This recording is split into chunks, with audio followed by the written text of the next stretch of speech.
دنیا کی جتنی عورتیں ہیں اور آئیں گی سب سے زیادہ خوبصورت دادی حوا تھی. جب یہ پیدا کی گئی اور کھڑی ہو گئی تو دادا نے دیکھا، ارے تو کون؟ تو حضرت حوا نے جواب دیا، لکا ومن کا، تیرے لیے ہوں اور تجھ سے پیدا کی گئی ہوں.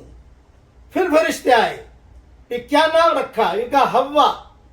کیا مطلب حوا کا؟ ایک بات سمجھ لینا کہ دنیا میں جتنی زندہ چیزیں ہیں اس کو اللہ تعالیٰ نے مردہ سے زندہ کیا ہے اور اس سے پیدا کیا ہے.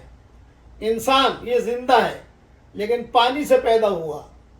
مرغی یہ زندہ ہے لیکن انڈے سے پیدا کیا اللہ نے، وہ مردہ ہے. صرف حضرت حوا وہ ہے کہ جن کو اللہ تعالیٰ نے زندہ کو زندے سے پیدا کیا، اسی لیے ان کا نام حوا رکھا گیا. باقی تفصیل انشاءاللہ میری ریاض التفسیر میں دیکھ لینا.